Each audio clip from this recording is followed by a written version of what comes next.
हम लोग अपना डिस्कशन एक एक्चुअली ऐसे सेक्शन से स्टार्ट कर रहे हैं जो कि हमारे ऑप्टिकल एक्टिविटी के पॉइंट्स में कायरल कंपाउंड्स के पॉइंट में एक फोर्थ पॉइंट, प्रोबेबली शायद यही नंबर था, फोर्थ पॉइंट था।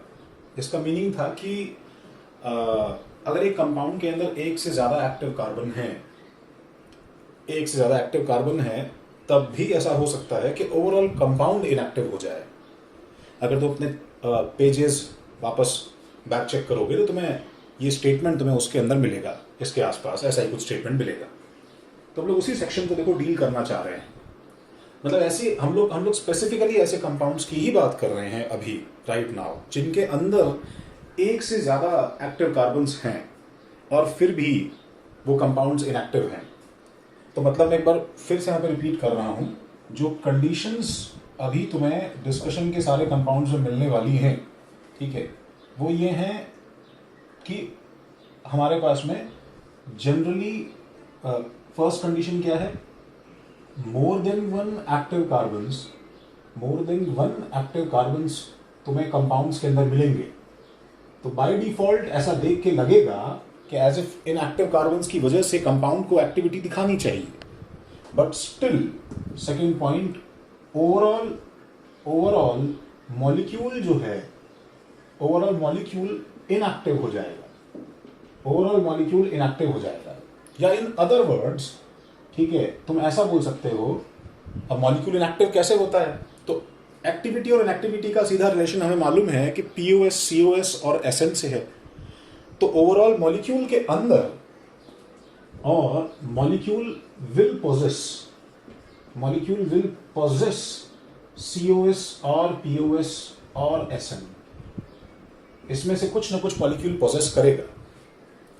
ऐसे कंपाउंड्स को, such compounds are called meso compounds. हम इसका एक सेपरेट नाम लेके चल रहे हैं, मीजो कंपाउंड्स। प्लीज ध्यान रखना है तुम्हें, इसको हमें मीजोमेरिक इफेक्ट से कंफ्यूज नहीं करना है और मेटामेरिज्म से कंफ्यूज नहीं करना है। थोड़े सिमिलर साउंड करते हुए वर्ड्स हैं। Meso compounds is a separate word used for such type of compounds. तो व्हाट आर मीजो कंपाउंड्स, उसका हम डेफिनेशन लिखते हैं। तो basically meso compounds are those optically inactive stereoisomers. Meso compounds are those optically inactive stereoisomers। ये इसका proper definition है। Are those optically inactive stereoisomers which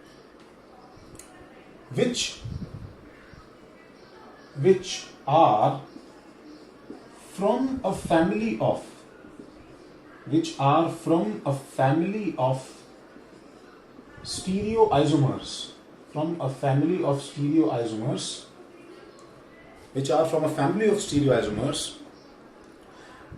in which at least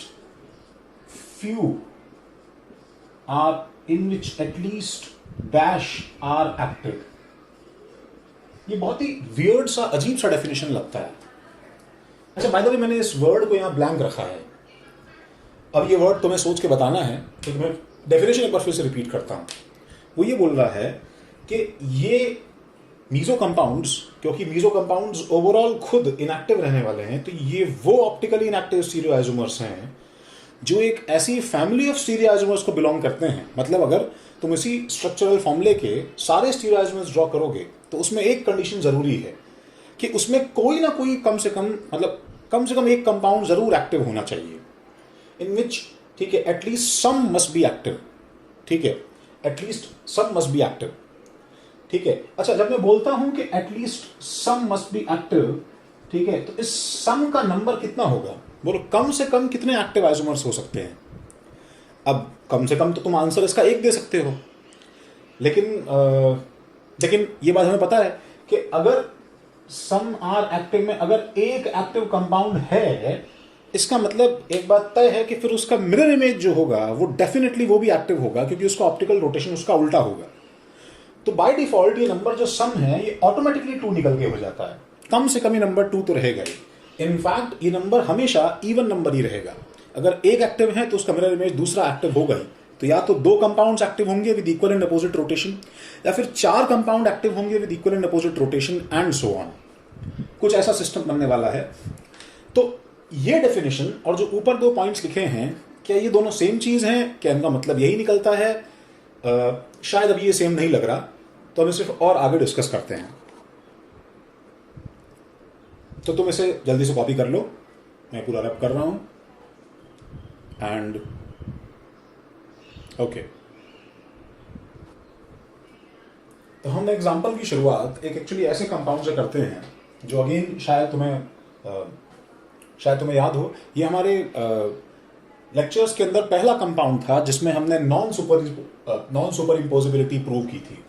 this is one two dichlorocyclopropane. तो अब हमें meso compound कैसे Hunt करना होता है, देखो। सपोज मैं 1,2-डाइक्लोरोसाइक्लोप्रोपेन के सारे स्टीरियो आइसोमर्स ड्रॉ करता हूं, ऑल स्टीरियो आइसोमर्स ड्रॉ करता हूं, और हम समझते हैं कि कैसे डेफिनेशन इस पे होल्ड करता है। तो मैंने पहला इसका स्टीरियो आइसोमर ड्रॉ किया, जिसके अंदर लेट्स से ये एक्चुअली ऐसा हो जाएगा, एक Cl अप, फिर दूसरा स्टीरियो आइसोमर इसका हो जाएगा एक दोनों Cl डाउन, फिर तीसरा स्टीरियो आइसोमर इसका हम ड्रॉ करते हैं एक Cl अप एक Cl डाउन, और चौथा स्टीरियो आइसोमर ड्रॉ करते हैं पहला Cl डाउन और दूसरा Cl अप। इन 4 स्टीरियो आइसोमर्स में हमें मालूम है कि ये दोनों मिरर इमेजेस हैं, ये दोनों मिरर इमेजेस हैं, ये दोनों मिरर इमेजेस हैं, और ये दोनों मिरर इमेजेस हैं। कुछ एक चीजें हम पहले से जानते हैं। ये जो ट्रायंगल का टिप है ये एक्चुअली अंदर की तरफ है, बोर्ड के अंदर। तो क्योंकि इस कंपाउंड के अंदर प्लेन ऑफ सिमेट्री है, POS है इसके अंदर, इसका मतलब जो इसका मिरर इमेज है ये सुपर इम्पोजिबल है, इसलिए ये कोई नया कंपाउंड नहीं है। तो ओवरऑल इफेक्टिवली मेरे पास में ये वाला पहला कंपाउंड हो गया, ये वाला दूसरा कंपाउंड हो गया, ये वाला तीसरा कंपाउंड हो गया। ठीक है, ये सब एज इट इज देखो, तुम कॉपी करना। दूसरा व्यू बनाऊं इसका तो ये ऐसा हो जाएगा, this is our first Cl and Cl दोनों up, this is our second, पहला Cl कहाँ है अप और दूसरा Cl क्या है डाउन, Cl, और थर्ड इसमें पहला Cl डाउन और तीसरा Cl अप, दूसरा Cl अप। ये इसका रिफ्लेक्शन है बेसिकली। इसमें तुम एक चीज नोटिस करो कि मीजो कंपाउंड किसे बोला जाए, क्योंकि ये वाला कंपाउंड एक्टिव है, यस, ये वाला कंपाउंड भी एक्टिव है, यस। इनफैक्ट इसका specific rotation alpha, let's say assume करते हैं अगर प्लस 13.5 डिग्रीज होगा तो इसका अल्फा जो है माइनस 13.5 डिग्रीज होगा, बिकॉज ये दोनों एंटियोमर्स हैं। तो दिस पर्टिकुलर कंपाउंड जिसका अल्फा क्या है बताओ, 0 है, ये कंपाउंड इनएक्टिव है, हम इस कंपाउंड को बोलते हैं meso compound. This is actually called a meso compound, because देखो हमारा डेफिनेशन क्या है, meso compound is that compound which is inactive and which belongs to a family of stereoisomers in which at least some are active। तो कम से कम इसमें 2 active हैं और ये इनएक्टिव है। एक बार जल्दी से इसे कॉपी करो,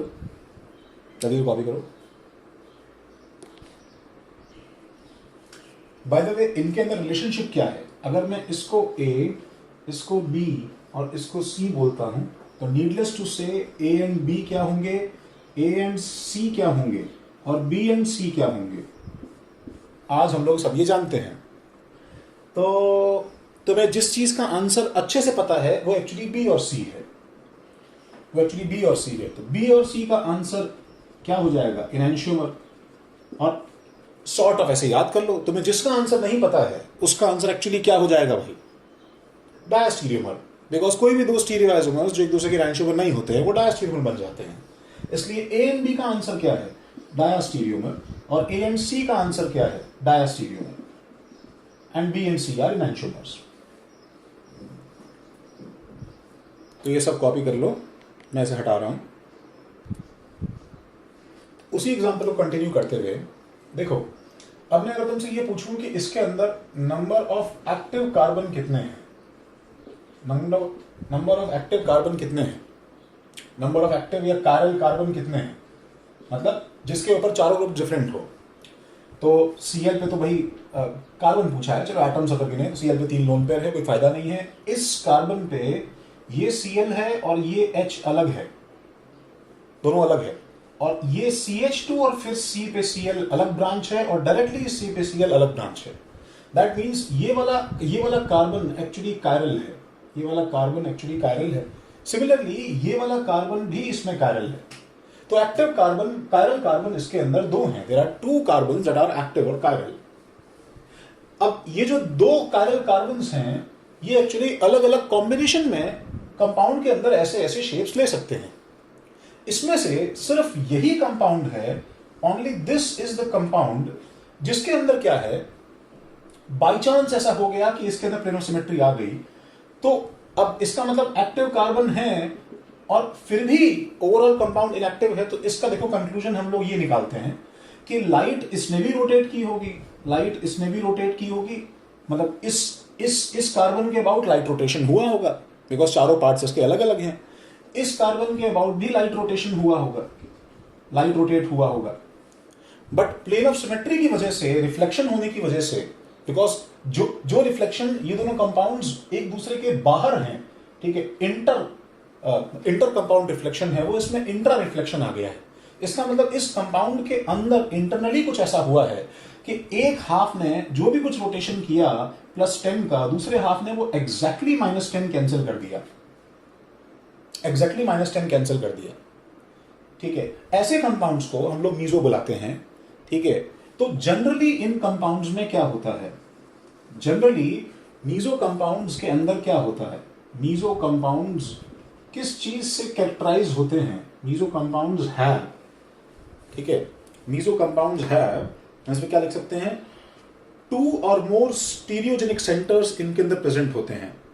2 और मोर स्टीरियोजेनिक सेंटर्स, 2 या 2 से ज्यादा भी हो सकते हैं, हैव 2 और मोर स्टीरियोजेनिक सेंटर्स, 2 और मोर स्टीरियोजेनिक सेंटर्स इसमें प्रेजेंट होते हैं, ठीक है। डेफिनेशन आज भी वही है हमारा, ऐसी फैमिली को बिलोंग करने वाला कंपाउंड, बट ये कुछ एक्स्ट्रा पॉइंट्स हैं जिससे हम लोग उसे तुरंत पकड़ सकते हैं। 2 और मोर स्टीरियोजेनिक सेंटर्स हमारे पास में रहेंगे, ठीक है, बट इसके अलावा, but due to presence of POS और सीओएस, पीओएस और सीओएस के प्रेजेंस की वजह से, पीओएस और सीओएस की प्रेजेंस होने की वजह से the connectivity of two active carbons, the connectivity of 2 active carbons is exactly opposite या reflective, so they completely cancel। मैं थोड़ा सा, ठीक है, अपोजिट और रिफ्लेक्टिव मैं थोड़ा सा ऊपर लाया हूं, ठीक है, इज एग्जैक्टली अपोजिट और reflective, so they internally cancel each other's rotation, they internally cancel each other's rotation. This is often called internal compensation. मतलब meso compounds are actually famous for this term. Meso compounds are characterized by this term internal compensation. 2 चीजों ने molecule के अंदर एक दूसरे को क्या किया है, कैंसिल कर दिया है, ठीक है। इसलिए ओवरऑल मॉलिक्यूल क्या बन जाएगा, अकायरल, ओवरऑल मॉलिक्यूल अकायरल बन जाएगा, ठीक है। हमें ध्यान रखना है, ये स्टेटमेंट बहुत ही सिंपल वेज में देखो ऐसे पुट किया जाता है कि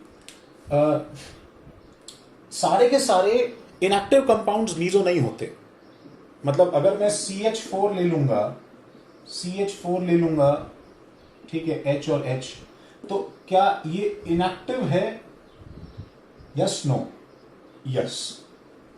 क्या ये कंपाउंड मीजो है? मैं साइक्लोप्रोपेन ले लूंगा, तो क्या ये इनएक्टिव है? क्या ये मीजो है? और मैं सपोज अभी जो मैंने कंपाउंड लिया यहां बोर्ड पे देखो, मैं ये ले लूंगा, Cl ऊपर Cl ऊपर, तो क्या ये इनएक्टिव है और मीजो है? ठीक है, क्या ये इनएक्टिव है और मीजो है? तो क्या ये इनएक्टिव है? यस। क्या ये मीजो है? नो। क्या ये इनएक्टिव है? साइक्लोप्रोपेन? यस। क्या ये मीजो है?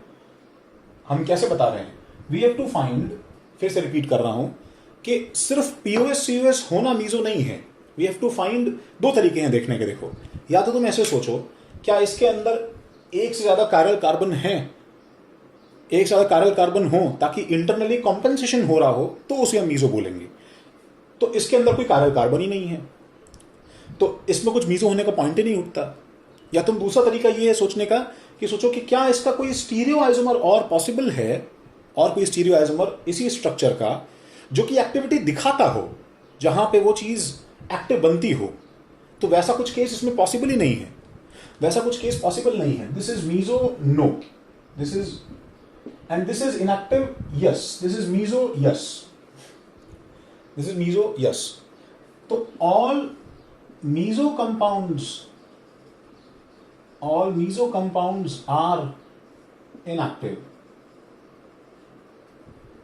but all inactive compounds are not meso.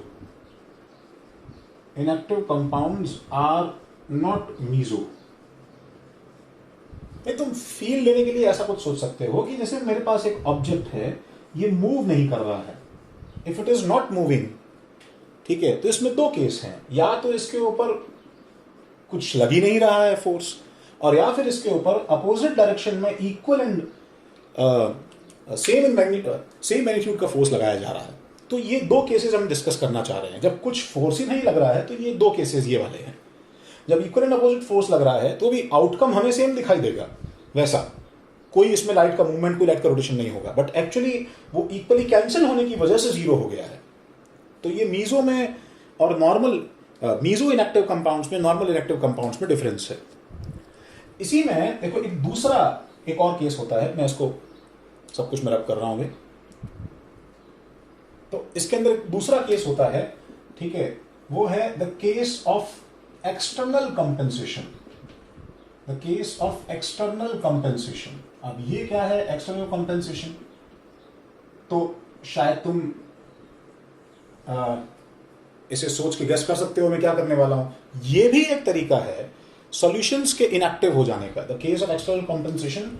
ठीक है, इसका नाम है racemic mixture. Racemic mixture, racemic mixture. तो इसमें एक्चुअली क्या होता है कि इसके अंदर, जैसे अभी क्या था हमारे पास में कि इस मॉलिक्यूल के अंदर, ठीक है, इस मॉलिक्यूल के अंदर इसका सारा इफेक्ट ये वाला कार्बन कैंसिल कर ले रहा था। तो अगर मैं ये वाले मॉलिक्यूल के, अगर मैं इस मॉलिक्यूल के बहुत सारे पार्ट्स लूंगा, ठीक है, बहुत सारे पार्ट्स लूंगा, तो इन सब का इफेक्ट क्या आएगा बताओ? 0 0 0 0 0 0 0 0 लाइट का रोटेशन। इसलिए नेट रोटेशन लाइट का जो मेरे पास में निकल के आ रहा है, जो इनपुट डाला वो वैसा ही निकल के आ रहा है, आउटपुट वैसा ही निकल के आ जाएगा, लाइट का रोटेशन नहीं होगा इसमें। ये कंपाउंड कैसा था? Meso, because of all these things हमने पहले सीखा। अच्छा, मैं जो तुम्हें अब, ठीक है, बताना चाहता हूं वो ये है, फॉर एग्जाम्पल मैं अब एक ऐसा सॉल्यूशन लूं जिसमें एक्चुअली एक्सटर्नल कॉम्पेंसेशन हो और प्रिसाइजली बराबर हो तो भी इनएक्टिविटी आ सकती है।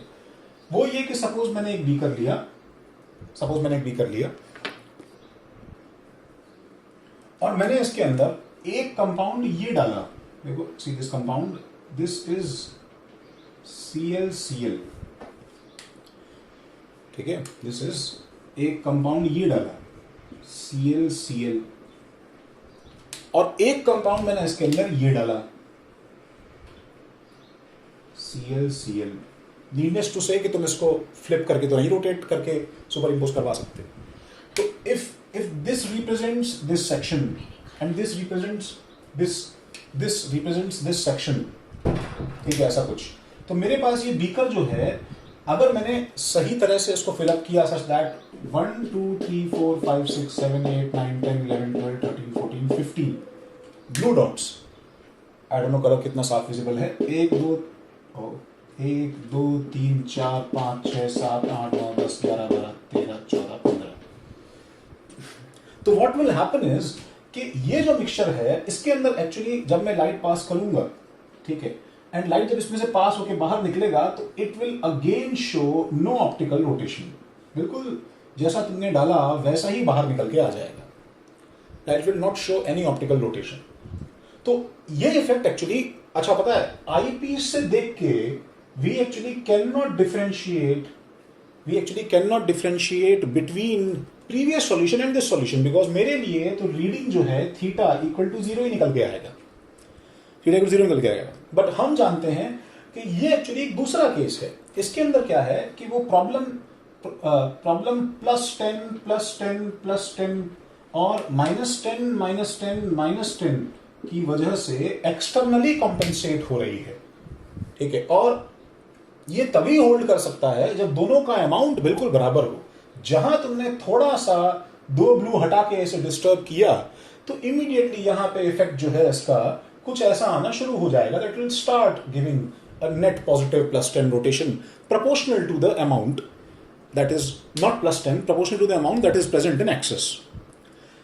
हम लोग फर्स्ट ऑफ ऑल तो इस एनहांसोमेरिक मिक्सचर को अगर सब कुछ बराबर हो तो हम बोलते हैं इसे रेसिमिक मिक्सचर, ठीक है, तो हम रेसिमिक मिक्सचर बोलते हैं। एंड इसे बोला जाता है एक्सटर्नल कॉम्पेंसेशन।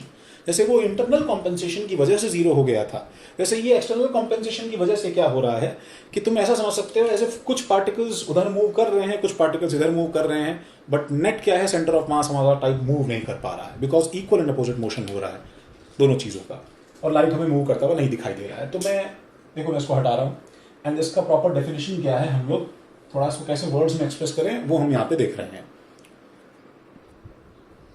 तो it is optically inactive because rotation of one molecule is exactly cancelled by its active mirror image enantiomer molecule externally.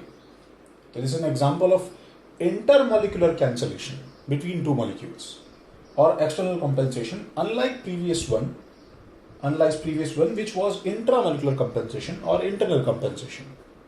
I guess तुम्हें ये वर्ड्स में कोई क्लैरिटी अब और नहीं चाहिए, एंड आई होप सब कुछ एकदम अच्छे से क्लियर होना चाहिए, ठीक है। तो ये सारा हमें नोट करना है, ये पार्ट रब हो रहा है। तो अभी जैसे हमने पिछले जस्ट पीछे के पेज पे ए, बी और सी जो 3 कंपाउंड्स के नाम दिए थे, एक बार उन्हें फिर से जरा सर्च करो। उन 3 कंपाउंड्स के नाम दिए थे ए, बी, सी, और वो सर्च करके देख के बताओ कि ऑप्टिकल रोटेशन किस किस में आएगा, किस किस में नहीं आएगा। तो 0.1 मोलर सॉल्यूशन ऑफ ए अगर मेरे पास में है तो इसमें क्या होगा भाई, थीटा हमारा 0, पॉजिटिव, नेगेटिव, 0। सपोज वो डेटा जो हमने पीछे लिखा था +15 डिग्री और -15 डिग्री, जो भी कुछ 0.05। अब ये वाला सॉल्यूशन कैसा था, ये वाला हमारा मीजो वाला केस था। Second case 0.05 molar solution of B and 0.05 molar solution of C है। अगर ऐसा केस है तो बी और सी में कुछ रिश्ता है, एनहांसोमर है, कॉन्सेंट्रेशन चेक करो दोनों बराबर है, इसलिए थीटा हमारा क्या निकल के आएगा, फिर 0 निकल के आएगा, क्योंकि ये जो है ये रेसिमिक का केस है, ये रेसिमिक सॉल्यूशन का केस है। वो मीजो सॉल्यूशन था, ये रेसिमिक सॉल्यूशन है। और आखिरी केस ए डेड है, बी एक्टिव है, इसलिए इसमें थीटा हमारा बी के हिसाब से मोर देन 0 निकल के आएगा, और कॉन्सेंट्रेशन के हिसाब से हमें अल्फा में मल्टीप्लाई करना पड़ेगा कॉन्सेंट्रेशन। तो ये छोटी सी बात हमें क्लियर होनी चाहिए। मीजो कंपाउंड्स, ठीक है, मीजो कंपाउंड्स और कब ऑकर होते हैं, मीजो कंपाउंड्स का एक और बड़ा ही इंटरेस्टिंग फीचर है, ठीक है, तो meso compounds also occur in symmetric chains. Symmetric chains में मीजो का ऑकर होना सबसे कॉमन फिनोमेना है। जैसे देखो, मैं एक एग्जांपल यहां पे ड्रॉ करता हूं। This is CH3 CHOH CHOH और CH3। देखो भाई, इसके अंदर कितने एक्टिव कार्बन है बताओ, इसमें कितने एक्टिव कार्बन हैं बताओ। इसके अंदर 2 एक्टिव कार्बन हैं, तो एक ये हो गया, एक ये हो गया। तो logically speaking in 2 active carbon की वजह से, ठीक है, कितने आइसोमर्स क्रिएट हो जाने चाहिए थे? तो मैक्सिमम पॉसिबल, अगर मैं सारे केसेस इसमें ड्रॉ करता तो मेरे पास maximum possible 2 4 isomers, stereo isomers इसके बन जाने चाहिए थे। तो मैं तुम्हारे सामने अभी देखो, इसमें मीजो का फीचर क्रिएट करने के लिए कुछ यहाँ पे ड्राइंग करता हूं।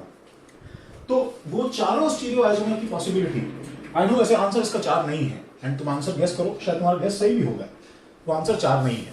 लेकिन मैं, ठीक है, एकदम गधे बच्चे की तरह चारों स्टीरियो आइसोमर्स इसके ड्रॉ कर देता हूं, और ड्राइंग में आज हमें फिशर का बहुत जबरदस्त काम आ सकता है। तो सपोज देखो, मैंने ऐसा कुछ बनाया कि ये एक, दूसरा ग्रिड, तीसरा ग्रिड और चौथा grid. The way in which I am drawing will actually be a powerful foundation कि हम कैसे फिशर्स में अपने केसेस इमेजिन करते हैं और कैसे केसेस रिपीट हो जाते हैं इनमें से। तो इन 4 के अलावा और कुछ पॉसिबल होने ही नहीं वाला है। तो मैं पहले मैं क्या करता हूं, CH3 सपोज लगा दिया, CH3 CH3 CH3 तो इस पे H और OH 2 ग्रुप्स लगाने हैं। लेट्स से H और OH यहां पे लगा दिया मैंने। नीचे वाले पे क्या करें, H और OH लगा देते हैं। अच्छा, तुम जब भी कुछ बनाओ तो देखो, आज से एक रूल बना देते हैं, हम लोग उसका मिरर इमेज हमेशा बनाएंगे, ठीक है, मिरर इमेज हमेशा बनाएंगे।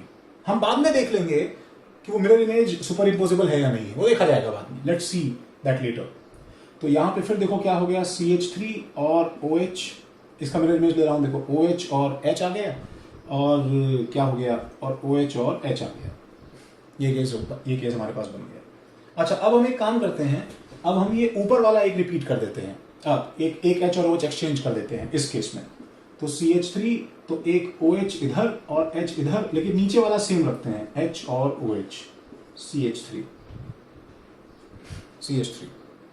और आखिरी वाले में क्या करें भाई, उसके अंदर क्या करते हैं, ये ऊपर वाला सेम रखते हैं, CH3 H और OH, और नीचे वाले को एक फ्लिप कर देते हैं, तो ये हो जाएगा OH और H और CH3। तुम देखो कि हम इसका मिरर इमेज बनाने जा रहे थे, बट बाई चांस ये डिफॉल्ट ही मिरर इमेज बन गया। तो इससे देखो 2 चीजें हमारी सॉल्व हो रही हैं। फर्स्ट ऑफ ऑल, तो अगर मैं इसमें स्टीरियो आइसोमर्स काउंटिंग शुरू करूं इसी एग्जांपल से हमारे पास में, तो इसमें हमारे पास ये साफ साफ दिखाई दे रहा है कि, अच्छा मुझे बताओ जल्दी से, कौन सा कंपाउंड जो है इसके अंदर रिपीट हो गया? क्या कोई ऐसा एग्जांपल है जो रिपीट हो गया? कौन सा केस रिपीट हो गया? तो मैं बस 5 सेकंड्स का पॉज है, तुम उसमें सोच सकते हो। तो इसके अंदर कौन सा केस रिपीट हो गया? That is actually first and second. ये दोनों एग्जांपल्स एक्चुअली ध्यान से देखो तो ये आइडेंटिकल है। Now there are many ways in which we can prove कि आइडेंटिकल है, ठीक है, there are many observations by which we can prove कि आइडेंटिकल है। तो इसके नीचे हम लोग वो कुछ फीचर्स लिखना शुरू करते हैं जो सब के सब पॉइंट्स इस तरफ चिल्ला रहे हैं कि दोनों कंपाउंड्स आइडेंटिकल हैं, ठीक है। तो फर्स्ट ऑफ ऑल तो क्या है, तुम देख सकते हो कि इसके अंदर एक्चुअली प्लेन ऑफ सिमेट्री है। तुम देखो इसके अंदर प्लेन ऑफ सिमेट्री है, ठीक है। ये मॉलिक्यूल अपने आप में एक्चुअली एक पीओएस पॉसेस करता है, ये मॉलिक्यूल एक पीओएस पॉसेस करता है। तो इसी के नीचे देखो नोट करना शुरू करते हैं हम लोग, ठीक है, कि प्लेन ऑफ सिमेट्री इसके अंदर है, इसलिए ये कंपाउंड क्या है बताओ, इनएक्टिव है, इसलिए कंपाउंड इनएक्टिव है। जैसे इसके नीचे लिख लो, ठीक है, प्लेन ऑफ सिमेट्री है इसलिए कंपाउंड इनएक्टिव है, इसलिए कंपाउंड इनएक्टिव है। और इसलिए ये जो मिरर इमेजेस हैं दोनों, ठीक है, ये इसका मिरर इमेज सुपर इम्पोजिबल है, मिरर इमेज सुपर इम्पोजिबल है। ये सुपर इम्पोजिबल है, ये चीज हम लोग ऐसे भी चेक कर सकते हैं। कैसे बताओ, कैसे प्रूव करें सुपर इम्पोजिबल है ये? फिशर्स में तुम्हें याद है बहुत सारे रूल्स लगाने अलाउड है। उसमें से एक रूल है कि अगर तुम इस कंपाउंड को, अगर तुम सेकेंड कंपाउंड को 180 डिग्री से रोटेट करोगे, डबल फिशर को 180 डिग्री रोटेट करोगे, ये जो कंपाउंड तुम्हारे सामने में लगा हुआ है, ठीक है, इसको अगर तुम उठा के बाहर ठीक है, 180 डिग्री रोटेट कर दोगे सिंपली ऐसे, तो वो रोटेट करने से हमारे पास में क्या है, एग्जैक्टली ये चीज़ बन जाएगी, बिल्कुल वो दोनों सेम बन जाएंगे। तो ये इतना पार्ट देखो इस पर लिखना, तो इसका मतलब ये दोनों एक ही कंपाउंड है, they are one and the same compound. अच्छा, इस पे एक बार आते हैं हम लोग, ठीक है, सेकंड वाले पे। सेकंड वाले में क्या है हमारे पास में, सेकंड वाले पे क्या है भाई हमारे पास में कि अच्छा बच्चे इसके अंदर क्या है, एक रॉन्ग नोशन ले लेते हैं, ठीक है। वो क्या बोलते हैं कि सर देखिए, जैसे आपने अभी प्लेन ऑफ सिमेट्री बताया, वैसे सर मैं भी इसमें चेक करने गया, इसमें प्लेन ऑफ सिमेट्री ये वाला है क्या, नहीं है, ये वाला है क्या, नहीं है, रिफ्लेक्शन नहीं है। लेकिन सर सुनिए, इसमें सर मुझे प्लेन ऑफ सिमेट्री नहीं मिला, सर मुझे इसमें सेंटर ऑफ सिमेट्री मिल गया। ये देखिए सर, एच और ओ एच, एच और ओ एच और CH3 now that is very stupid. You should know that, ये तुम्हें एक्चुअली वार्निंग की तरह कर लेना चाहिए कि फिशर का ओरिएंटेशन ऐसा होता है, ठीक है, कि क्योंकि Fischer is always drawn for कौन सा फॉर्म, कौन सा कन्फर्मर के लिए बनाया जाता है फिशर, इक्लिप्स या स्टैगर्ड, किसके लिए बनाया जाता है फिशर, हमेशा किसके लिए बनाया जाता है, इक्लिप्स या स्टैगर्ड। फिशर हमेशा बनाया जाता है, Fischer is always drawn for eclipse conformer only, सिर्फ इक्लिप्स के लिए बनाया जाता है। इसलिए यू शुड नो दैट तुम जिसे सेंटर ऑफ सिमेट्री बोल रहे हो, एक्चुअली वो कुछ वो ऐसा सिचुएशन है, ठीक है। देखो कुछ ऐसा सिचुएशन है, देखो मेरे पास राइट नाउ अभी ये कंपाउंड है, एग्जैक्टली वही कंपाउंड है जो यहाँ बोर्ड के ऊपर ड्रॉ किया हुआ है, जिसमें ऊपर नीचे के व्हाइट वाले हम लोग क्या समझ सकते हैं, CH3। ये ग्रीन वाले हमारे लिए मान लो कि ये वाला ग्रीन वाला H है, तो ये वाला ऑरेंज वाला OH है, ये ग्रीन इसके इस तरफ H है और ये ऑरेंज के इस तरफ OH है। नाउ यू शुड नो कि फिशर इक्लिप्स कन्फर्मर के लिए बनाया गया है। दैट मीन्स जब हमारे पास में मॉलिक्यूल एक के पीछे एक रहता है तब के लिए बनाया गया है। तो अब अभी क्या है पता है, फिशर्स के अंदर प्लेन ऑफ सिमेट्री देखना बाई चांस सही हो जाता है। कैसे, अगर मैं ऐसे प्लेन काटता हूं, ठीक है, तो फिशर के 2 डायमेंशनल ड्राइंग में भी ये प्लेन सही है, इसका रिफ्लेक्शन ये एटलीस्ट पोजीशन इसके रिफ्लेक्शन की ये सही है, ठीक है, पोजीशन इसके रिफ्लेक्शन की ये सही है। OH का रिफ्लेक्शन OH बन गया, H का रिफ्लेक्शन H बन गया। इस केस में क्या है, हमने ऐसे काट के देखा तो रिफ्लेक्शन नहीं आ रहा, तो फिर 2 डायमेंशन में ऐसा लगता है कि ऐसे कि ये सेंटर ऑफ सिमेट्री है, बट मैं तुम्हें एक बार वार्निंग दे दूं कि ये गलत है। बिकॉज अगर तुम इसको 3 डायमेंशन में इमेजिन करोगे तो इस ग्रीन का सेंटर ऑफ सिमेट्री जो तुम यहां पे सेंटर से क्रॉस करोगे, तो you have to go behind, ठीक है। तुम ये वाला ग्रीन भी आगे है, ये वाला ग्रीन भी आगे है, तो तुम यहां पे सेंटर ऑफ सिमेट्री नहीं बता सकते हो। इस ग्रीन का सेंटर ऑफ सिमेट्री जो है, ये एक्चुअली इसको क्रॉस करने से नीचे यहां पे मिलना चाहिए था। अगर ये यहां पे होता तो सेंटर ऑफ सिमेट्री होता। हम फिशर में सेंटर ऑफ सिमेट्री देख ही नहीं सकते हैं। You should not go for searching centre of symmetry in any Fischer diagram. Fischer is always drawn in eclipse. इसलिए एक जनरल पॉइंट ध्यान रखना, so POS can be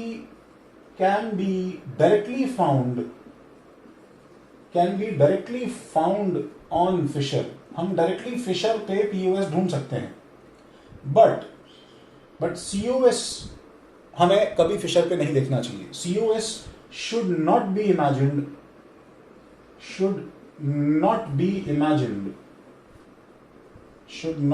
imagined in 2D representations, in 2D fissures। 2D fissures पे COS हमें नहीं imagine करना चाहिए। ये जनरल पॉइंट है।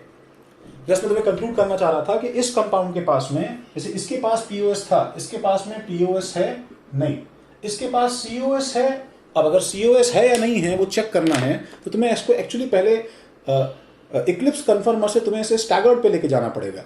जब तुम इसे स्टैगर्ड पे लेके जाओगे, ठीक है, तो तुम इसे स्टैगर्ड पे लेके जाओगे तो तुम्हें दिखाई देगा कि देखो ऑरेंज का रिफ्लेक्शन जो है वो ऑरेंज इसमें आ रहा है, ऑरेंज का रिफ्लेक्शन इसमें ऑरेंज आ रहा है। देखो ऑरेंज का रिफ्लेक्शन मैं देखो सेंटर से क्रॉस कर रहा हूं तो ऑरेंज आ रहा है, बट तुमने एक का रिफ्लेक्शन रेडी किया, लेकिन देखो ग्रीन का रिफ्लेक्शन लूज हो गया। ग्रीन का रिफ्लेक्शन देखो क्या आ रहा है, वहां पे व्हाइट की तरफ जा रहा है वो लाइन। ग्रीन के लिए ये लाइन जो है, आगे के ग्रीन के लिए ये लाइन निकल के पीछे के व्हाइट की तरफ जा रही है। तो ये जो मेरे पास में स्टैगर्ड कन्फर्मर है, इसके अंदर इसके लिए COS नहीं है। तो इसका मतलब इसमें POS नहीं है, COS नहीं है, इसमें किसी भी ओरिएंटेशन में POS और COS नहीं है, इसमें किसी भी ओरिएंटेशन में POS और COS नहीं है। ये कंपाउंड एक्टिव है। तो हेंस मेरे पास टोटल 3 आ गए।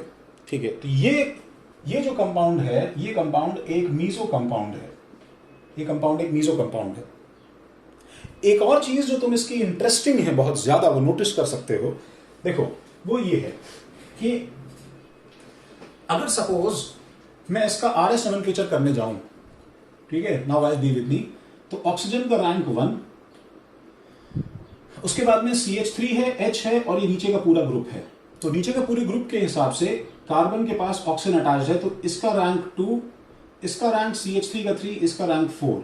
तो अगर तुम 1 2 3 इस पे साइकिल चलाओगे तो you will get this as R, क्योंकि हाइड्रोजन हॉरिजॉन्टल पे है इसलिए R कट के तुरंत S हो जाएगा। तो ऊपर के कंपाउंड का ये वाला कार्बन जो है ये एक्चुअली S बन गया है। वहीं नीचे वाले कंपाउंड पे आओ तो सेम ऑक्सीजन का रैंक 1, ऊपर की तरफ 2, 1 2 और 3 और 4, और जब तुम इसमें 1 2 3 चलाओगे तो तुम्हारे पास में S आ रहा है, ये कट के R हो जाएगा। तो ऑब्जर्व दिस थिंग, क्योंकि इसमें प्लेन ऑफ सिमेट्री है, ये प्लेन ऑफ सिमेट्री रिस्पॉन्सिबल है, प्लेन ऑफ सिमेट्री रिस्पॉन्सिबल है इसका S और इसका R करने के लिए। ऐसे कंपाउंड्स जो कि मीजो होंगे उनमें एक और इंटरेस्टिंग बात होगी कि जो दो एक्टिव कार्बन्स हैं ऑटोमेटिकली उनका जो है रिफ्लेक्शन या सेंटर ऑफ सिमेट्री होने की वजह से उनका ऑप्टिकल कॉन्फ़िगरेशन अपोजिट ही आएगा हमेशा। जब तुम इसका रिफ्लेक्शन लोगे तो S का रिफ्लेक्शन अब यहां पे क्या हो गया है, R का रिफ्लेक्शन यहां पे क्या हो गया है, S। तो ये SR और ये RS सेम है, जस्ट उस तरह से तुम्हें याद आ रहा है सिस ट्रांस में कैसे CT और TC सेम हो जाता था, तुम इसको इन्वर्ट करोगे तो सुपर इंपोज हो जाएगा ये इस पे।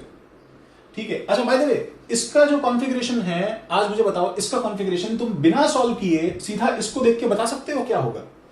तो क्योंकि मैंने यहां पे ऊपर वाले के अक्रॉस एक चेंज किया है, देखो ऊपर वाले के अक्रॉस मैंने एक चेंज किया है, क्योंकि एक चेंज किया है इसलिए ये S था, तो यहां पे क्या होना पड़ेगा बताओ, R। और नीचे वाले के अक्रॉस मैंने एक भी चेंज नहीं किया है, इसका मतलब ये क्या होगा बताओ, R और R दोनों, और इसलिए इनका रिफ्लेक्शन क्या हो जाएगा, ऑब्वियसली S और S। यू शुड नो कि दोनों R होने का मतलब POS नहीं होता है, POS तब होता है जब ऊपर वाला R हो और नीचे वाला S हो, बिकॉज रिफ्लेक्शन हो रहा है। अब यहां पे तुमने काफी इंपॉर्टेंट चीजें कुछ देखी हैं, ये सब चीजें थोड़ा डाइजेस्ट करने में तुम्हें टाइम लग सकता है, बट मेक श्योर पहले सब कुछ कॉपीड रहे। मेक श्योर तुमने नीचे का ये ब्लैक पोर्शन कॉपी किया, मेक श्योर तुमने ये RS ब्लू वाले नोमेनक्लेचर अभी इस जो में बनाए हैं वो सब कॉपी किए, मेक श्योर इसके ऊपर का पार्ट तुमने इसके नीचे लिखा है और ये वाला पार्ट तुमने इसके नीचे लिखा है। तो मैं सब कुछ रब कर रहा हूं। तो हम लोग ऑफिशियली जो है काउंटिंग ऑफ स्टीरियो आइसोमर्स अपना हेडिंग डाल रहे हैं, एंड जैसे हमारा GI काउंटिंग था वैसे हम लोग counting of stereo isomers create कर रहे हैं, काउंटिंग ऑफ स्टीरियो आइसोमर्स। तो काउंटिंग ऑफ स्टीरियो आइसोमर्स में हम लोग बिल्कुल फंडामेंटली देखो सॉल्व करना शुरू करते हैं। तो हमारा पहला सवाल जो है वो है CH3 CH CH Cl OH और CH3। मैंने डेलिबरेटली कुछ रैंडम कंपाउंड लिया है, ठीक है, इसके अंदर जानबूझ के मैंने भी सिमेट्री दूर रखी है। देखो CH3, अब इसमें एक्टिव कार्बन कितने हैं, ये वाला है, ये वाला है, बस। बाय द वे अच्छा, अगर इसके पहले भी मैं 0 सवाल लूं, एक एक्टिव कार्बन होगा तो उसके 2 स्टीरियो आइसोमर्स होंगे, समझ रहे हो? ऑब्वियसली अगर मेरे पास में CH Cl Br F है तो इसके 2 स्टीरियो आइसोमर्स होंगे, 2 स्टीरियो आइसोमर्स होंगे, नीडलेस टू से R और रिफ्लेक्शन उसका S। ठीक है, अच्छा तो अब इस केस में मेरे पास में सब कुछ जब डिससिमेट्रिक है तो मैं इसमें केसेस ड्रॉ करता हूं, मैं इसमें केसेस ड्रॉ करता हूं। तो केसेस ड्रॉ करने में सबसे पहले लेट से मैंने ये बनाया CH3 H और Cl और H और OH। एक मिनट, देखो अब अभी हो सकता है मेरे पास में जैसे पिछले केसेस डिस्कशन से तुम्हें याद होगा, यहां पे R यहां पे S आए, अगर आता भी है गाइस, अगर आता भी है तो भी क्या है कि ये एग्जैक्टली OH और Cl सेम नहीं होने की वजह से ये कैंसिल नहीं करेगा, अब ये मीजो नहीं बनने वाला कभी। The optical rotation won't be exactly cancelled, the optical rotation won't be exactly cancelled. तो इसका मतलब क्या है, सपोज ये पहला फिशर है तो मैं सारे कॉम्बिनेशन को क्रिएट कर देता हूं। एक फिशर ये हो गया, एक में इसका तुरंत देखो मिरर इमेज क्रिएट कर देता हूं। मिरर इमेज क्रिएट करना तो भूलो ही मत, CH3 Cl H, जो भी रिपीटेशन होगा हम बाद में हटा देंगे, OH H और CH3। अब मैं क्या करता हूं, मैं इसमें एक कार्बन के अबाउट एक चेंज कर देता हूं तो कुछ नया बन जाएगा, CH3। ऊपर वाले के अबाउट कर दिया तो Cl और H, और नीचे वाले के अबाउट क्या होगा, H और OH मैंने सेम रखा, CH3। और अब मैं इसका रिफ्लेक्शन लूं या फिर मैं पहले वाले को छोड़ के दूसरे वाले के अबाउट चेंज करूं, वो that is going to be one the same thing. तो मैं इसका रिफ्लेक्शन ले लेता हूं, CH3 H Cl और OH H CH3। Observe these 4 compounds. And देखो मैं किसी भी मैं इसमें इन दोनों का कॉन्फ़िगरेशन निकाल लेता हूं, तो यू विल फाइंड कि 1 2 3 4 1 2 3 दिस इज एक्चुअली R। सो ये क्या बन जाएगा, S, ऊपर वाला S बन गया है। And 1 2 3 4 1 2 3 this is actually S, तो ये क्या बन गया है, R, SR बन गया है। क्या POS COS है, नहीं। ये एक्टिव है, हाँ ये एक्टिव है, ये एक्टिव है, हाँ ये भी एक्टिव है, ये भी एक्टिव है, ये भी एक्टिव है। अच्छा तुमने एक SR निकाल लिया तो रिफ्लेक्शन के गेम से सारे निकाल दो। देखो क्योंकि ये इसका कंप्लीट रिफ्लेक्शन है, तो S का रिफ्लेक्शन R, R का रिफ्लेक्शन S। क्योंकि इसके अंदर ऊपर वाला बोलो चेंज है कि सेम है, चेंज है कि सेम है, चेंज है, इसलिए क्या हो जाएगा, ये S है तो ऊपर वाला क्या हो जाएगा, R। ये R है तो नीचे वाला क्या हो जाएगा, R, क्योंकि चेंज नहीं है। ये इसका रिफ्लेक्शन है तो क्या बन जाएगा, S S। So we have a situation इसमें A B C D, तो A is, ये हमारा लास्ट एग्जाम्पल जो हम लोगों ने देखा था, और इसके अंदर टोटल 4 स्टीरियो आइसोमर्स पॉसिबल हैं, जो कि इसमें फर्स्ट वाला SR, इसका रिफ्लेक्शन RS, और RR और SS, और इनके बीच में रिलेशंस डायस्टीरियोमर्स और एनेंटियोमर्स के। तो आई थिंक इसमें कोई प्रॉब्लम नहीं होनी चाहिए। इस पे एक सिंपल 2n का फॉर्मूला क्यों एप्लीकेबल है, तो सिंपल फॉर्मूला एक्चुअली इसलिए एप्लीकेबल है 2 का, बिकॉज ये कंपाउंड सिंस कैसा है, अनसिमेट्रिकल है। तो एज यूजुअल जैसे पहले भी था, अनसिमेट्रिकल केसेस की काउंटिंग ज़्यादा कन्वीनियंट और आसान है, तो इसमें प्रॉब्लम नहीं होनी चाहिए। अगर इसी पे एक मैं छोटा सा प्रॉब्लम देखो ये फ्रेम करता हूं कि let's say compound A,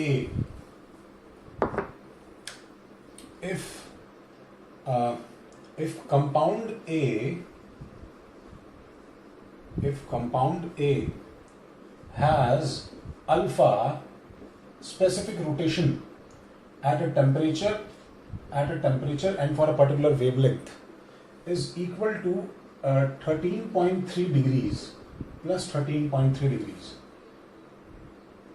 then alpha for B will be, C will be, D will be। अगर सपोज मुझे ये तीनों बताने हैं तो ऑब्वियसली हमें इसमें कोई डाउट नहीं है कि B का आंसर क्या हो जाएगा, -13.3 डिग्रीज, एंड C का आंसर क्या रहेगा, can not be predicted, and D का आंसर क्या रहेगा, कैन नॉट बी प्रिडिक्टेड।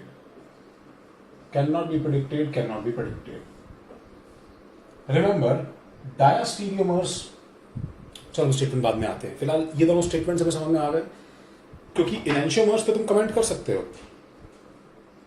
लेकिन तुम डायस्टीरियोमर्स पे कमेंट नहीं कर सकते, डायस्टीरियोमर्स पे हम लोग कमेंट नहीं कर सकते हैं।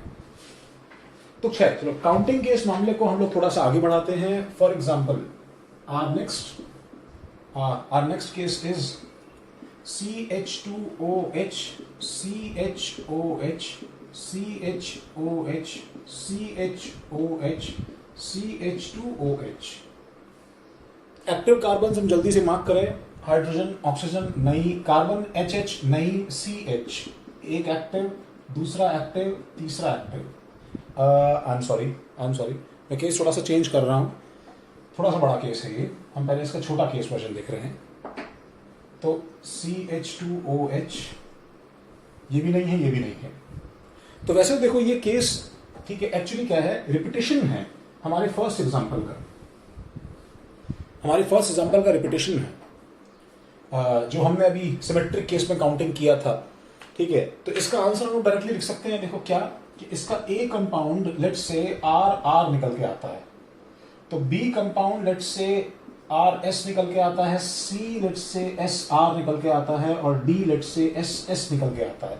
इसमें से कौन से दो कंपाउंड सेम है, कौन सा कंपाउंड मैं इसमें काट सकता हूं?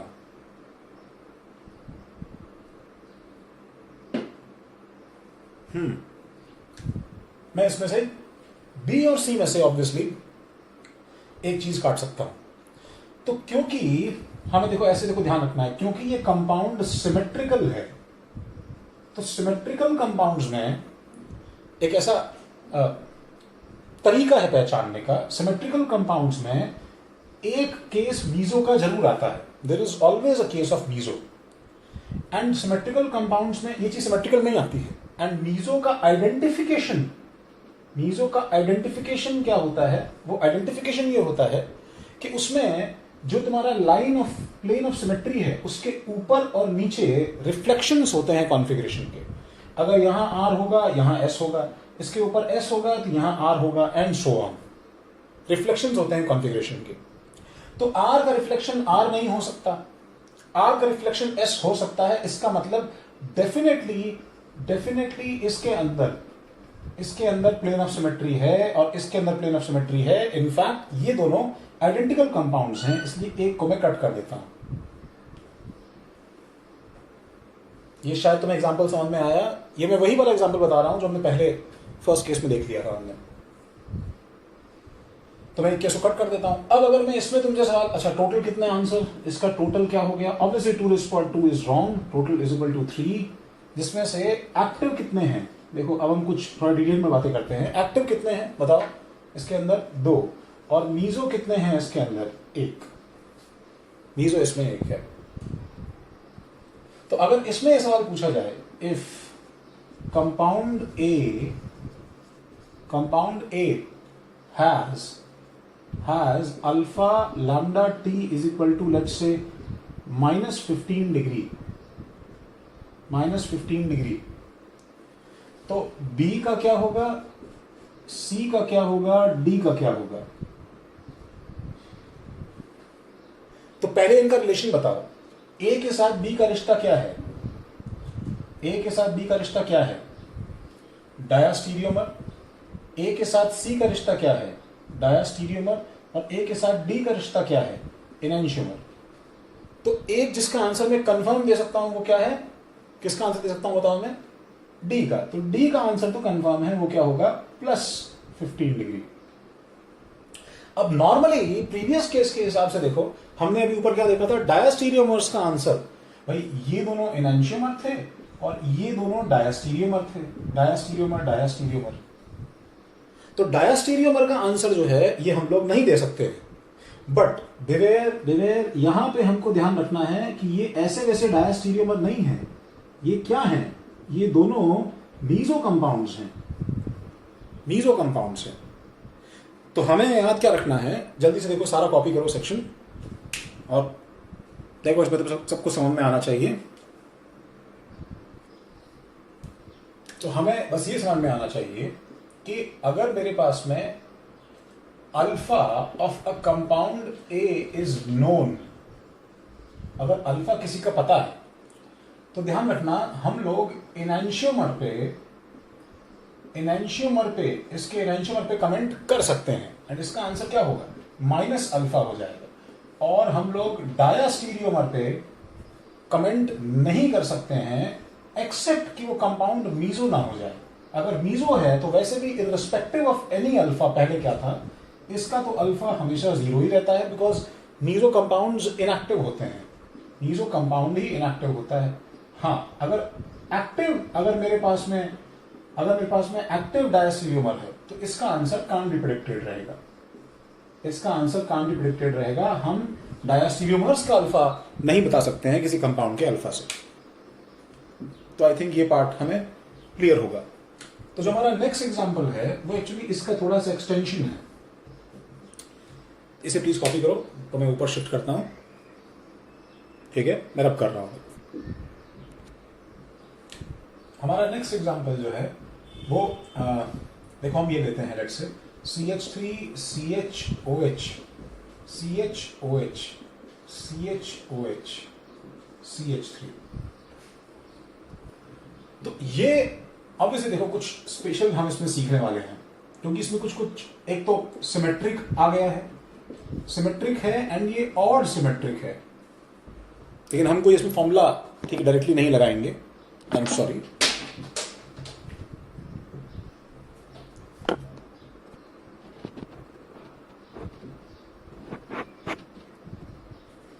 इसको डायरेक्टली फॉर्मूला नहीं लगाएंगे, ठीक है।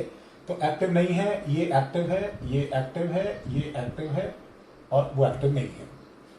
ऑफन इस पे लोग जो है थोड़ा सा डाउट करते हैं एंड वो ये बोलते हैं बीच वाले कार्बन के लिए कि सर H अलग है, OH अलग है, बट ये ग्रुप एंड ये ग्रुप तो सेम हो गया। तो मैं तुम्हें इसमें बता दूं कि ये ग्रुप और ये ग्रुप सेम पूरी तरह से अभी तक हुआ नहीं है, बिकॉज दोनों साइड्स के अंदर एक्चुअली ऑप्टिकल एक्टिविटी छुपी हुई है। तो you have to count this, ठीक है, you have to count this in your optically active cases.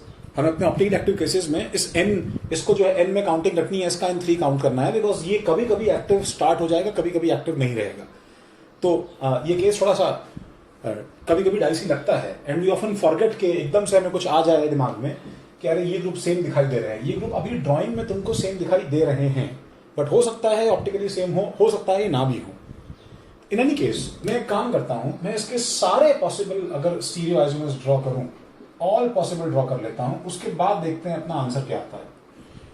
तो अगर मैं ऑल पॉसिबल ठीक है केसेस बनाऊं तो इसके अबाउट टू, इसके अबाउट टू, इसके अबाउट टू, जैसे 2⁻3 8 स्टीरियो आइसोमर्स की ड्राइंग बनाई जा सकती है। तो मैं तुम्हें वो ड्राइंग करने का एक छोटा सा पुश देता हूं, देखो तुम उसे फॉलो करो, देखो तुम लास्ट में वही सब ड्राइंग्स पे आ रहे हो क्या जहां पे मैं आ रहा हूं। देखो तो मैं फर्स्ट केस में क्या करता हूं, देखो थोड़ा छोटी ड्राइंग्स हम बना रहे हैं, CH3 CH3। फर्स्ट केस में मैं तीनों एक तरफ रखता हूं, तो this is H H H और OH OH और OH, तीनों एक तरफ रखा है मैंने, ठीक है। तो मैंने तुम्हें क्या बताया, हमेशा क्या है कोई भी चेंज करो उसका मिरर इमेज साथ में लेते चलो, तो मैं इसका मिरर इमेज साथ में ले लेता हूं। तो दिस विल बी CH3 और यहाँ पे क्या होगा OH OH और OH और H H और H और CH3 ओके। अच्छा अब मैं इसमें एक एक करके चेंज कॉज करूंगा। तो मैं पहले नीचे वाले में चेंज कॉज करता हूं लेफ्ट से, उसका मिरर इमेज, फिर बीच वाले में चेंज कॉज करूंगा, उसका मिरर इमेज, फिर ऊपर वाले में चेंज कॉज करूंगा, उसका मिरर इमेज। तो मेरे पास में 2 2 2 6 और 7 8 इतने केस और बन जाएंगे। तो देखो नेक्स्ट क्या हो जाएगा हमारे पास में, नेक्स्ट इज CH3 और OH OH और OH H H H CH3 and इसका मिरर इमेज। तो ये हो जाएगा CH3 और reflection OH OH H H H OH और CH3, ये केस हो जाएगा। तो ये मिरर इमेज हो गया। अच्छा हम नेक्स्ट वाले पे आते हैं, CH3, इसके अंदर हम लोग क्या करेंगे, अभी इसमें नीचे वाला फ्लिप किया था हमने, अब हम बीच वाला फ्लिप करते हैं। तो एक OH इधर H और बाकी सारा स्ट्रक्चर सेम रखेंगे, HOH HOH CH3 और इसका आई गेस तुम ऐसे और बना सकते हो। तो एक बार मैं चाहता हूं कि तुम ये रिफ्लेक्शन, तुम ये दोनों स्ट्रक्चर्स, 2 यहां और 2 यहां और ड्रॉ करो, फिर हम देखते हैं क्या क्या रिपीट हो गया। Take your time, draw yourself, ताकि तुम्हें थीम समझ में आए हम लोग क्या करना चाह रहे हैं।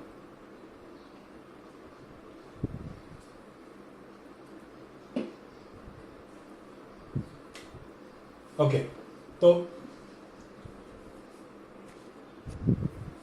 ये 4 कंपाउंड्स और देखो ने बनाए हैं। टोटल हमारे पास में 8 कंपाउंड्स इस जो है मॉलिक्यूल के अंदर हमारे पास में आ गए हैं। ऑब्वियसली ये 8 गलत है, इसमें से बहुत सारे स्ट्रक्चर्स रिपीटेड हैं। तो अब कैसे ढूंढा जाए, सबसे पहले तो ये देखा जाता है कि भाई रिफ्लेक्शन कहां कहां लेना बेकार था। रिफ्लेक्शंस किसके लिए बेकार होता है, रिफ्लेक्शन मीजो के लिए बेकार होता है। तो इसमें मीजो कौन कौन सा है, तो जल्दी से ढूंढते हैं कि प्लेन ऑफ सिमेट्री किस किस के पास में है। तो क्योंकि देखो फिशर्स में हम POS डायरेक्टली देख सकते हैं, तो देखो जल्दी से प्लेन ऑफ सिमेट्री काट काट देखना स्टार्ट करो।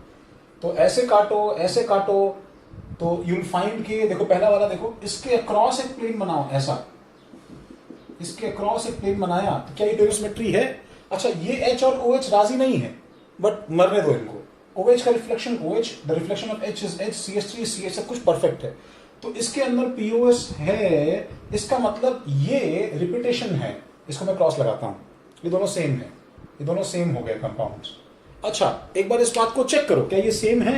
मैं इस पर क्या ऑपरेशन करूं जिससे ये इसमें कन्वर्ट हो जाएगा? सोच के बताओ।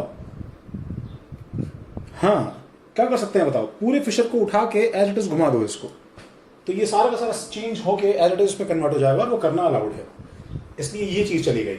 अच्छा, और कोई मीजो है? इसमें काटो तो एच का reflection O H, O H का रिफ्लेक्शन एच नहीं है, इसका ये दोनों एक्टिव है। अच्छा, इसमें काटो तो एच का रिफ्लेक्शन एच, ओ एच का reflection O H, oh yes ये है। इसका मतलब यहां पे ही प्लेन ऑफ सिमेट्री है, यहां पे ही प्लेन ऑफ सिमेट्री है। इसका मतलब ये नहीं गया, तो क्या फिर इसमें कुछ प्रूव हो रहा है? हाँ, हो रहा है, एक्चुअली इसके अंदर प्रूव हो रहा है। अगर हम लोग ये कंपाउंड उठा के एज इट इज इसको इन्वर्ट कर दें, इन्वर्ट करके इसको रख दें इसके अंदर, तो ये चीज सुपर इम्पोज हो रही है, ये चीज सुपर इम्पोज हो रही है। तो सुपर इम्पोज हो रही है, इसका मतलब ये है कि ये दोनों कंपाउंड्स भी सेम है। इफेक्टिवली इन 4 में से सिर्फ 2 बचे। इंटरेस्टिंग बात क्या है? अच्छा सुनो, ये कंपाउंड मीजो है, इनएक्टिव है, ठीक है। ये कंपाउंड भी मीजो है और इनएक्टिव है, ठीक है। ये कंपाउंड भी मीजो है और इनएक्टिव है। इंटरेस्टिंग बात यह है कि ये दोनों मीजो कंपाउंड्स आइडेंटिकल नहीं है। We have for the first time same compound is having 2 meso compounds, दोनों ऑप्टिकली इनएक्टिव है, दोनों में इंट्रा कैंसिलेशन है, ठीक है। बट तुम देखो, तुम इसको इस पर सुपर इम्पोज नहीं कर पाओगे। ओ एच सुपर इम्पोज करेगा तो बीच वाला नहीं करेगा। तो ये एक बिल्कुल नया अफेयर है। हम लोग एक सेपरेट लेक्चर हम लोग इस पर डेडिकेट करेंगे। इन जो है कंपाउंड्स के अंदर कुछ खास बात है, और शायद हम लोग वो फिजिकली मिलने के बाद ही उसको आराम से डिस्कस कर पाए। बट दीज आर 2 केसेस, ये 2 मीजो कंपाउंड्स हैं। अच्छा, रही बात इसकी, तो ये एक्टिव है, लेट्स नेम दिस कंपाउंड। तो ये जो 2 कंपाउंड्स हैं सी एंड डी, इसमें पीओएस नहीं है, ये एक्टिव है, तो ऑब्वियसली इसका जो मिरर इमेज है वो भी एक्टिव है। और अच्छा, इसके अंदर, अच्छा इन चारों कंपाउंड्स को अगर हम देखें तो इसमें एक्सट्रीम साइड का एचओएच एक फ्लिप कर दिया है। इसमें भी एक एक्सट्रीम साइड का एचओएच फ्लिप्ड है क्योंकि इसका रिफ्लेक्शन है। इसमें दूसरे एक्सट्रीम साइड का एचओएच फ्लिप किया है, और इसलिए इसमें उसमें दूसरी साइड का एचओएच फ्लिप्ड है क्योंकि वो उसका रिफ्लेक्शन है। बट ये सिमेट्री होने की वजह से ऐसा फील आता है कि इन चारों में कहीं ना कहीं कोई एक सुपर इम्पोज करने के चांसेस हैं। इतने केसेस हो नहीं सकते हैं। तो वो गैस अगर हमें आ रहा है और हम इसमें ढूंढ पाए कि इसमें से सी डी और लेट्स से इस अल्फा बीटा में से कौन सा कोई जो है किस पे सुपर इम्पोज कर रहा है, you can take your time. अच्छा, इनको सुपर इम्पोज करने की कोशिश करना बेकार है, बिकॉज एक्चुअली एक्टिव है। तो तुम कितना भी घुमाओगे, तुम देखो चेक करो, तुम इसे घुमा के लेके आओगे, सुपर इम्पोज नहीं करेगा। इस साइड दोनों एच, जो टॉप पे दोनों एच इधर हैं, ये घूम के बॉटम पे लेफ्ट साइड में दोनों एच इधर आ जाएंगे, तो ये दोनों मैच नहीं करेंगे। देखो इनसे एक्चुअली वो जो एक्चुअली चाबी है वो इसके अंदर है। तुम ध्यान से देखो, तो तुम अगर तुम फ्लिप करते हो तो ये दोनों एच जो टॉप राइट पे हैं, ये बॉटम लेफ्ट में आएंगे। वो एक्चुअली किससे मैच करता है? इससे। तो सरप्राइजिंगली कि ये जो कंपाउंड है ये दोनों सेम है, और ये जो कंपाउंड है ये दोनों सेम है। तो एक्चुअली ये दोनों ही कंपाउंड हमें नहीं काउंट करने हैं, बिकॉज ये इनके रिपीटेशन बन गए हैं। तो we have a total of A B C D, ठीक है। ये जरा सेक्शन पूरा लिखो अच्छे से, क्रॉस वगैरह लगा के, सब क्रॉस वगैरह लगा के, एंड देन हम लोग देखो इसको रब कर रहा हूं, ठीक है। तो हमारे पास टोटल बताओ कितने कंपाउंड्स आ गए? टोटल कंपाउंड्स हमारे पास में आए 4। उसमें से एक्टिव कितने थे? एक्टिव थे 2। ध्यान रखना, एक्टिव कंपाउंड्स हमेशा क्या रहेंगे? इवन नंबर रहेगा। एंड उसमें मीजो कंपाउंड्स कितने थे बताओ? 2। ये केस था हमारे पास में। Relation between A and B, A and C, C and D etcetera पूछा जाए तो ध्यान रखना ये meso 1 meso 2, meso 1 meso 2, but आज भी इन्हें बोला क्या जाएगा? Diastereomer. A and C diastereomer, C and D enantiomer, and so on. I guess इसके आगे सब रिलेशन तो अपने आप बता सकते हो। तो अब टर्न आता है फॉर्मूले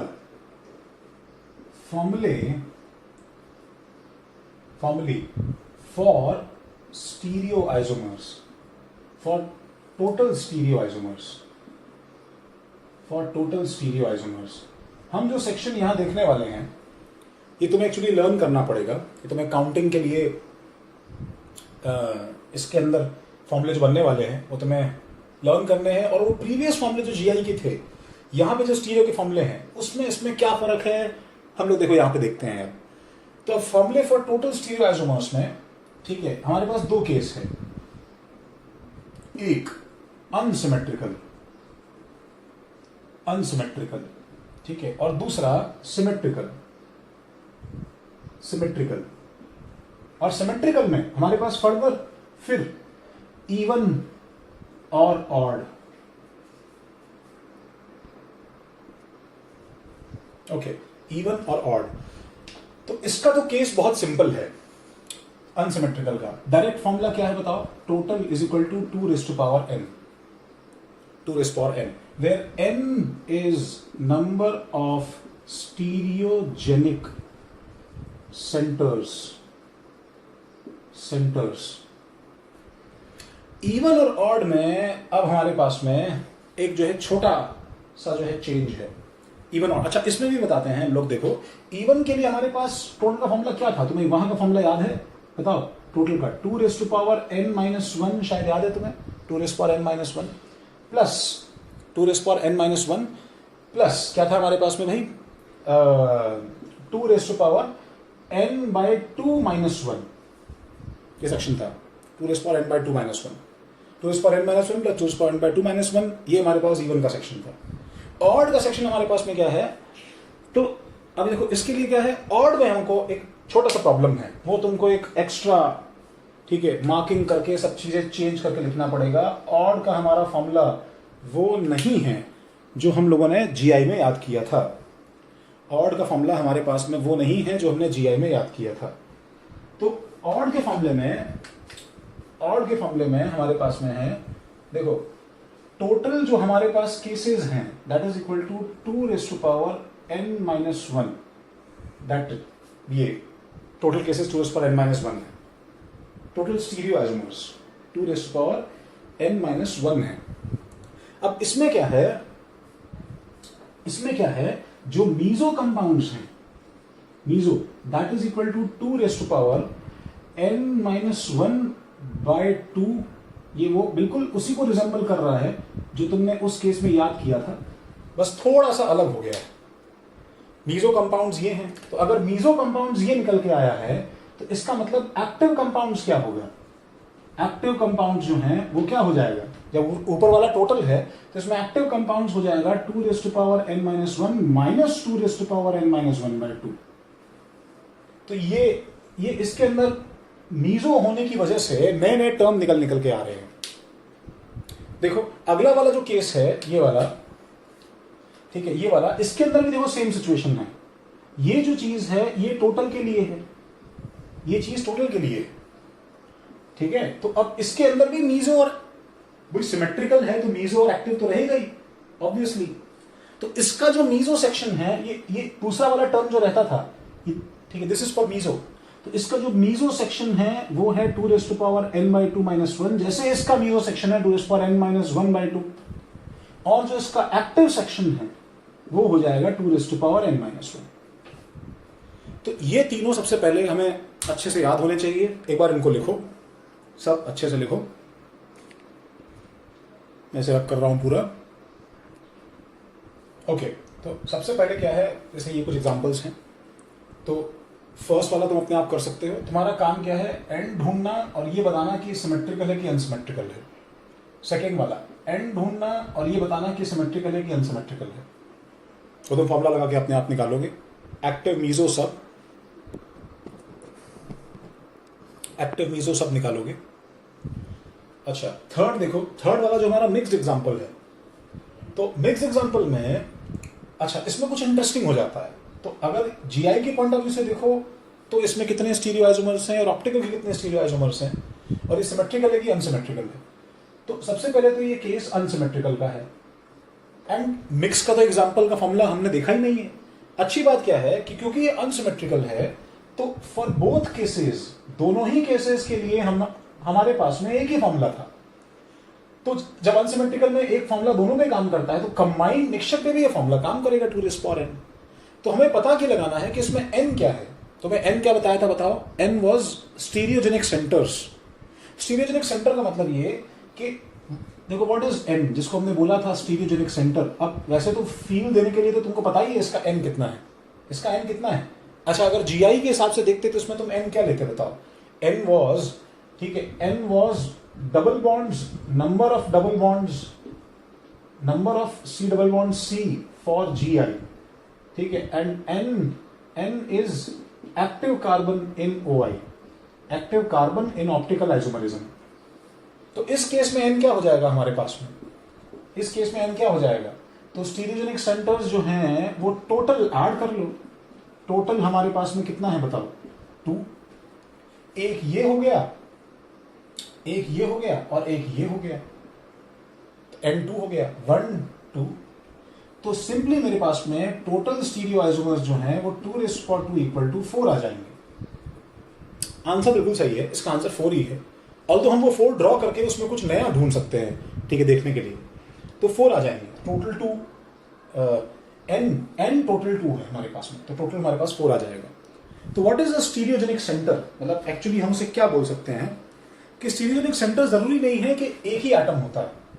वो एक एटम या ऐसे ग्रुप ऑफ एटम्स भी हो सकता है जिसके अराउंड चेंज करने से, ठीक है, 2 GI पॉसिबिलिटी बनती हो। तो मैं इसको वर्ड्स में लिखवाऊंगा, it will sound complicated but I am making you write, ठीक है। ये एक्चुअली क्या हो जाएगा बताओ। इट इज एन एटम और group of atoms around which if bonds are exchanged, keeping structure same,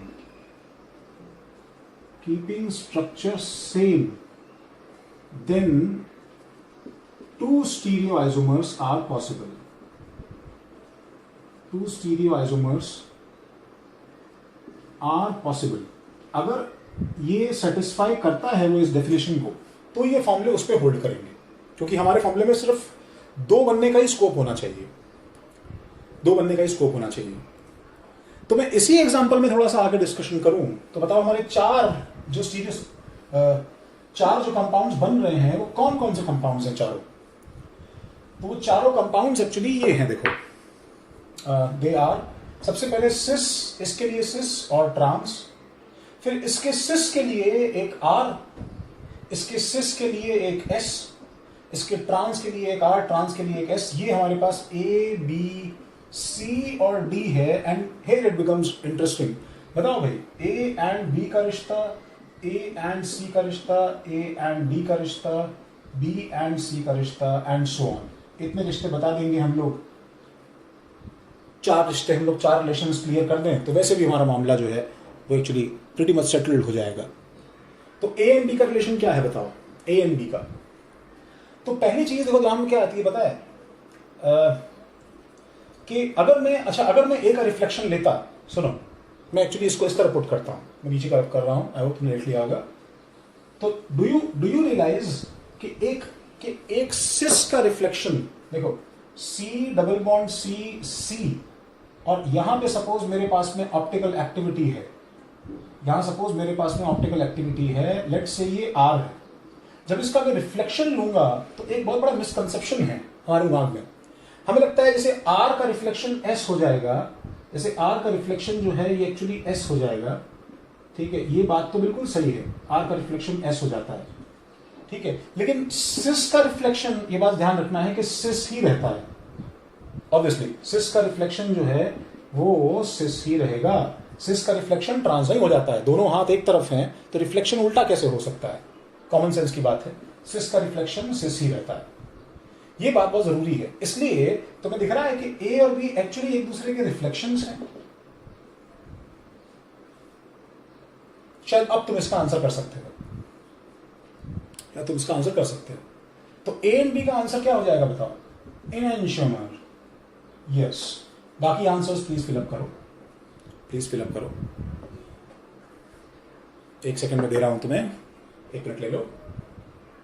okay, तो आंसर्स आर ए एंड सी क्या होंगे? जब एनांशियोमर नहीं है तब एक ही चीज बचती है बोलने के लिए, डायस्टीरियोमर। ए एंड डी क्या होंगे? Again diastereomer. एनांशियोमर नहीं है तो डायस्टीरियोमर। बी एंड सी क्या हो जाएंगे? डायस्टीरियोमर। एक्चुअली एक और एनांशियोमर का पेयर आ ही नहीं पाया, तो वो है सी एंड डी एनांशियोमर है। तो आई होप ये चीज क्लियर है, आई होप ये चीज क्लियर है। ठीक है, मैं इसे हटा रहा हूं। ओके, अच्छा, फोर्थ में हमारे पास में CH3 CH double bond CH OH CH double bond CH और EP। सिंपल है, मुश्किल है? बोलो जल्दी से। पहले इसका सिमेट्री चेक कर लिया करो, पहले सिमेट्री चेक कर लिया करो। CH3 double bond OH CH ET CH3 गया है तो अनसिमेट्रिक। इतनी मेहनत से बनाया और सब अनसिमेट्रिक। N जल्दी बताओ कितना है इसका? क्योंकि मिक्स्ड एग्जांपल है, देखो मिक्स्ड आते ही थोड़ा सा ऑब्जर्वेशन थोड़ा अपना टाइट कर दिया करो। सिर्फ GI तुम आराम से कर लेते, तुम्हें कोई गलती नहीं होती। सिर्फ ऑप्टिकल तुम आराम से कर लेते। इसके अंदर मेरे पास में N जो है ये एक्चुअली कितना है? 3 है, तो सिंपली 2⁻3 8 आंसर हो जाएगा। तुम्हें पता है N जो है वो कभी कभी दिखने में भयानक भी लग सकता है। जैसे फिफ्थ देखो, तो fifth is ACB double bond C और हमारे पास में प्लेन परपेंडिकुलर।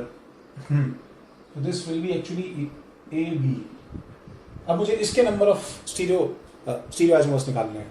तो पता है कि मैं इसके अंदर, अब ये बहुत ही अजीब कंपाउंड है। पता है क्या इसमें कायरल कार्बन है? नहीं। क्या इसमें C डबल बॉन्ड C को के अराउंड GI हो रहा है? नहीं, ये C डबल बॉन्ड C के अराउंड नहीं हो रहा है। ये तो वो प्लेन परपेंडिकुलर वाला केस बन गया है। तो पता है ये चीज पूरा का पूरा जो सेक्शन है, this entire thing can be considered as one single N, क्योंकि इसके अराउंड 2 ही स्टीरियो आइसोमर्स पॉसिबल हैं। एक क्या हो जाएगा? देखो, एक हो जाएगा CAB double bond C wedge A और डैश B। देखो, और दूसरा क्या, इसमें से इसको या उसको किसी भी एक को फ्लिप करो, अल्टीमेटली एक ही और बन सकता है। तो वो हो जाएगा सपोज मैंने इसको फ्लिप कर दिया BA। अब उसको मत करना, C double bond C wedge पे A ही रखना, डैश पे B रखना। देखो ये नॉन सुपरइम्पोजेबल है। तुमने अगर उसको भी कर दिया तो फिर रिपीट हो जाएगा वो। तो ओनली 2 केसेस पॉसिबल। तो इसका मतलब मैं यहां पे 2⁻1 इसको 1 लेके सॉल्व कर सकता हूं। थोड़ा अजीब और डिफरेंट केस है, बट तो फिफ्थ के बाद में देखो, मैं इसको मैं अगर इसे क्लब कर दूं, देखो इसके साथ में सिक्स्थ एग्जांपल क्लब कर दूं, मतलब फॉर एग्जांपल देखो ऐसा कुछ अननेसेसरी मॉन्स्टर खड़ा किया जाए, ऐसा CH3 और CH3 और C और HOH और Cl। Now try to understand this thing कि ये कंपाउंड इतने सेक्शन की वजह से ऐसे दो क्रिएट कर सकता है, और हर एक केस में ये कार्बन फिर 2 केस पैदा कर सकता है। तो ये वो ट्री डायग्राम की तरह ब्रांचिंग टाइप फैल गया है हमारे पास में। तो ये 1 है और ये 2 है और ये अनसिमेट्रिकल है। तो अगर ऐसे केसेस आ जाएं n = 2, तो 2⁻4 करने के अलावा हमारे पास में और कोई केस पॉसिबल नहीं है, और कोई तरीका पॉसिबल नहीं है। In fact, what I want you to do is, you have, ठीक है, that is your work, कि इसका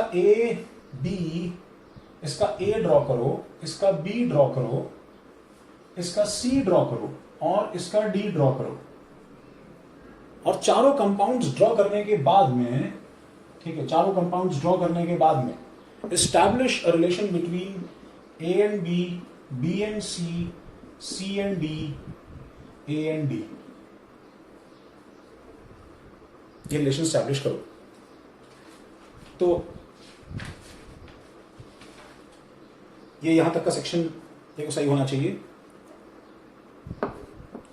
तो इस सिक्स्थ एग्जाम्पल के बाद में, ठीक है, we will be doing, sixth example के बाद में we'll be doing two more good examples, 7th and 8th. 7th is actually, this is a mixed example, CH3 CH double bond CH, CHOH CH double bond CH, CH3, and 8th is CH3 CHOH CH double bond CH, CHOH CH3। इन दो examples को, ये भी mixed है, ये भी mixed है, and these two are slightly confusing examples. हम इन दोनों को क्लास में डिस्कस करेंगे इन क्लास, ठीक है। तो मैं एक रिकॉर्डिंग इसकी और मिलेगी छोटी सी, जो तुम्हें काउंटिंग का पार्ट जो है वो उसका पूरा कर देगी। तो तब तक एक बार इतना पार्ट अपना सब कुछ कंप्लीट करो नोट्स में। कुछ भी डाउट है तो हम लोग रिलेवेंट टाइम पे उसको डिस्कस करेंगे, चिंता मत करो। Okay guys, thank you.